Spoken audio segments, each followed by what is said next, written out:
So my project is called Collective Congress, and I'm calling it an open source web platform for digital democracy. And that's just a fancy way of saying online voting plus a lot more. So before I get into the details of what my project is all about, I just want to talk about how I came up with this idea. And hopefully this will bring me to the next slide. Yes. So at the beginning of the semester, I was brainstorming for a project idea, and I was looking on the RCOS website, and I noticed your mission statement says that we're supposed to develop applications that solve societal problems. So I thought, wow, wouldn't it be cool if I could come up with a project that lives up to such high aspirations? So most of us grew up in the internet era, and it's a big part of our lives. And the internet is supposed to be this great thing that helps us communicate. It makes a more open society, helps democracy, all that good stuff. But if you think about it, each individual website is more like a dictatorship than democracy. If Facebook decides to make some change to their website that you don't like, there's nothing you can do about it other than stop using Facebook. So I thought, what would it mean to have a democratic website? So I did a little bit of research, and on Wikipedia I found this pretty graphic on a page called Collaborative E-Democracy. And so this shows how a group of people could use some software to participate in this process of decision making. So you've got your voters at the bottom, they elect representatives. Each representative has different responsibilities, and together the representatives with the voters participate in this process, which they are calling the collaborative e-policy making process. And so if you take the software documentation and design, you might notice that something about this looks familiar. If you look at this green box right here, I think it's reminiscent of all those diagrams talking about agile software development. They're both these iterative processes with different stages.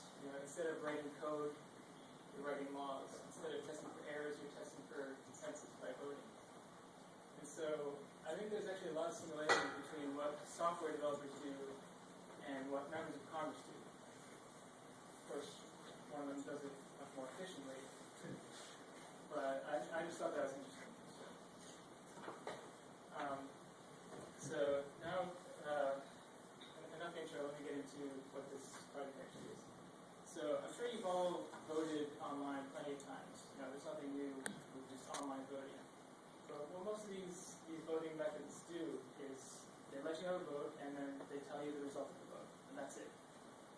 So what I want to do is I want to build a whole framework on top of that, so that after the vote, it doesn't just tell you the result, it's actually going to execute some Java code on my server. And the Java code will make changes to the persistent data that your group has on my site. So this data could include titles, which are attached to certain users. It could be the rules you use for voting, like how much percentage you need for it to be for something to pass and so on. Or it can just be some arbitrary content that the group has uploaded. And so I don't have anything to demo yet, but this is just a rough mock-up to give you a general idea. I made some paint, so it's not very fancy. So each group is going to have a home page where you see like a newspaper, and then you're also going to have a tab for recent decisions, current votes, and current proposals. And each of those will give you more details about that stuff. So one thing could be to overthrow the leadership of our cosmetics. Right, so you can have a certain title that's like the leader of your group, and then you can, at any time, you can have an election to elect a new leader, or to change some of his powers, maybe make him less of a dictator. But so, on top of having this interface for making decisions as a group, I also want to give other websites the ability to embed HTML elements from content posted on my parts of your website that you wanted to make controllable through voting, you could have those as embedded HTML from my server. And I think that would be useful for things like badges. Like a lot of forums have these little badges that you can get as a user. And so if you wanted to make some of these like electable titles instead of just relying on the admins to assign them to people, you could use my site to do that. Another application would be online currencies. So like a lot of sites have some type of reward system or point system that they use for their users. But again, the users are just relying on whoever runs the site to fairly distribute the currencies and make the rules for all that. So you can use my site to have democratic control over these currencies. So I'm a Java guy, so I'm using Google Web Toolkit to make this. It's just my excuse to do web development in Java.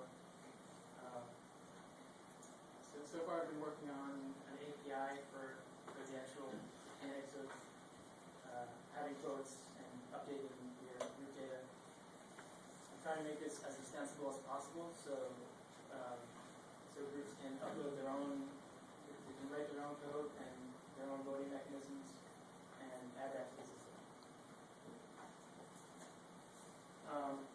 So I think this is something that RCOS could actually use for itself. I think it would be especially useful for a community like RCOS. Like we, as a community, we need to decide how to allocate our funding. We need to decide who gets to be a mentor. We need to figure out what's the best way to attract new users. And so, I mean, one way of doing this is by having a dictator. You know, I haven't been here long enough to know if that's what you've got here. But if you wanted to have a more democratic system for issues, then you can use my site for that. And so this shows sort of the organization of the site as a whole. So you have a bunch of groups. The users can be in more than one group at the same time if they want. And then there's also going to be two special groups which represent the sort of the government of the site itself. So there's going to be, taking my inspiration from the U.S. Congress, there's going to be a lower house and an upper house. The lower house, every user of the site will be a member of the lower house. And each group on the site will get to elect one representative to send to the upper house. And so these two special groups will get to have actual control over the site itself. So like, they'll be able to vote on new features or whether to adopt new changes to the site and things like this.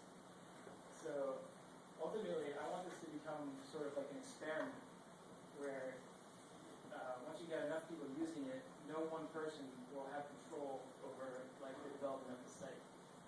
So we can sort of experiment in internet democracy. So that's basically all I got. I could really use some help with this project, so if anybody's interested, come talk to me afterwards. That's all I got. Thanks for listening.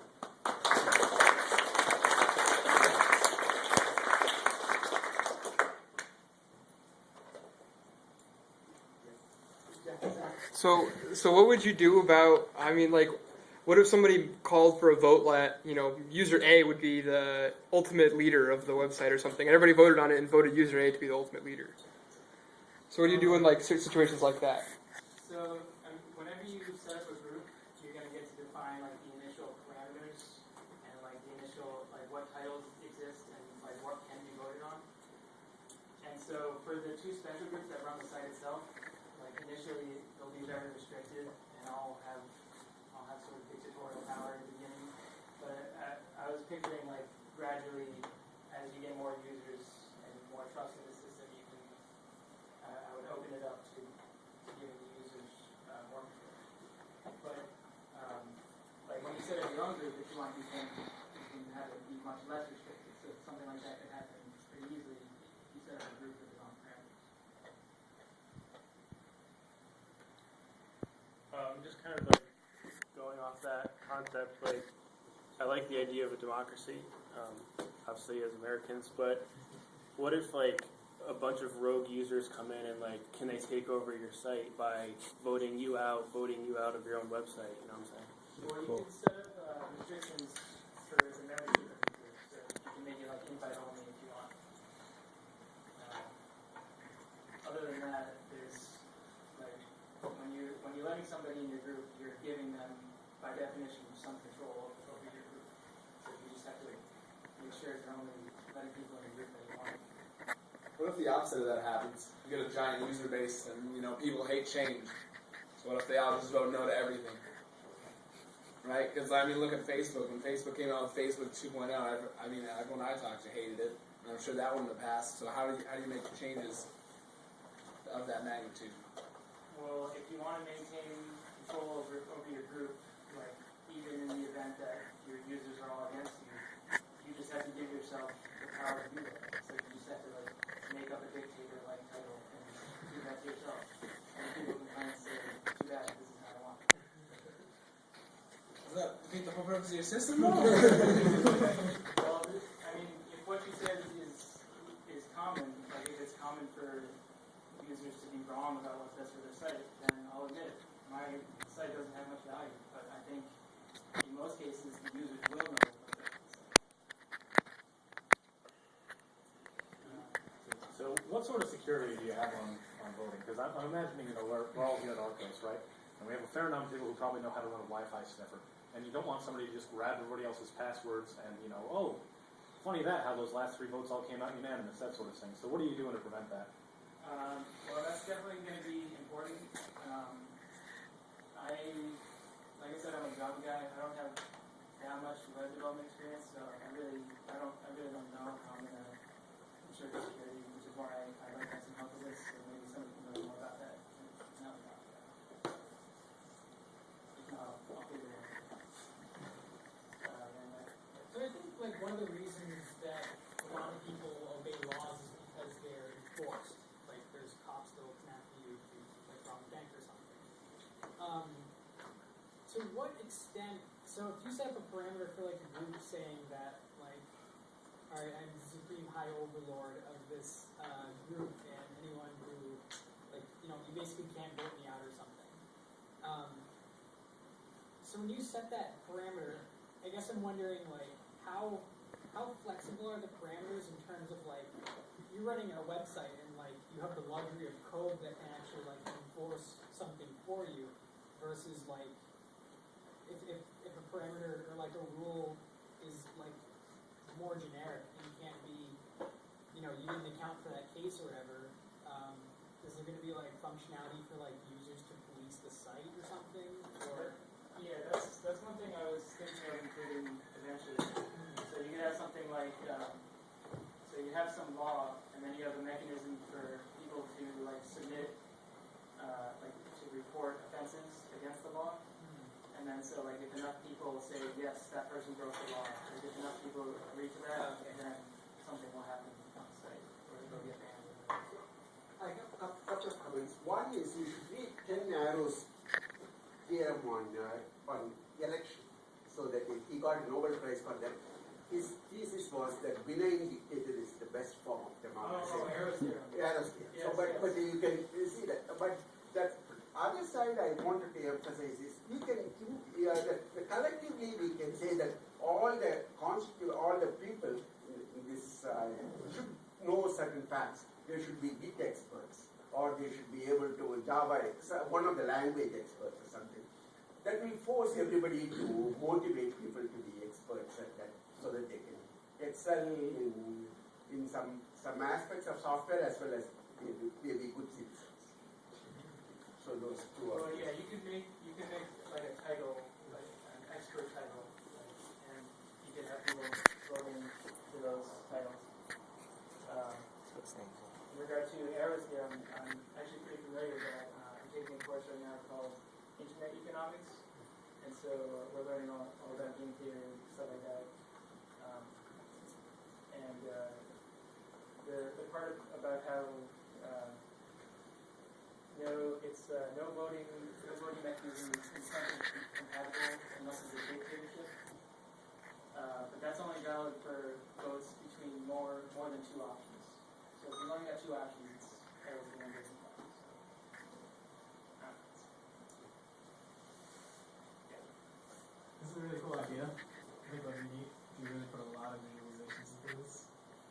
show like a network graph for all the users. Like, it's gonna be a small base relative to what we have here in the US. So you really see like, oh, who's voting for what?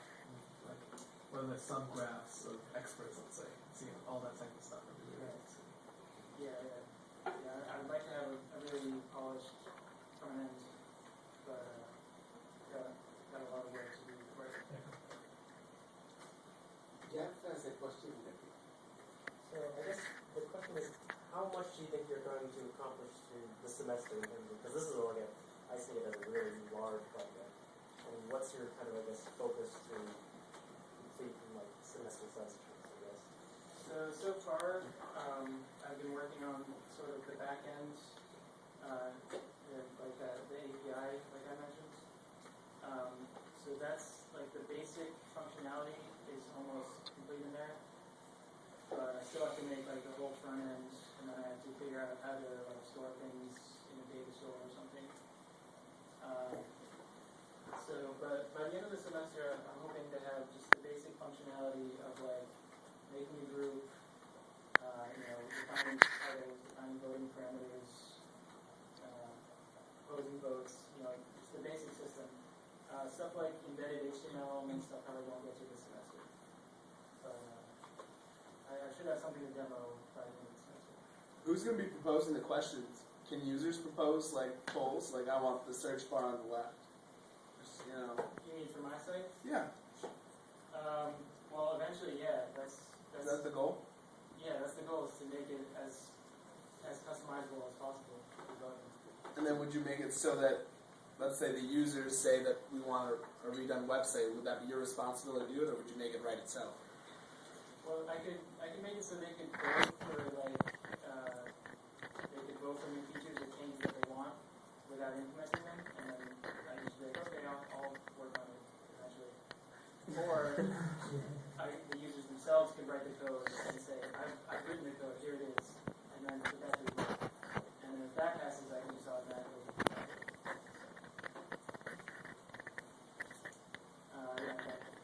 So when you say, for example, you actually plan to hook into the user base of other websites and provide a functionality to vote on things on our website, or should I, as an owner of a website, I have to create a group on your platform separately? Yeah, exactly. It would be up to the third-party websites to utilize my website. So thanks.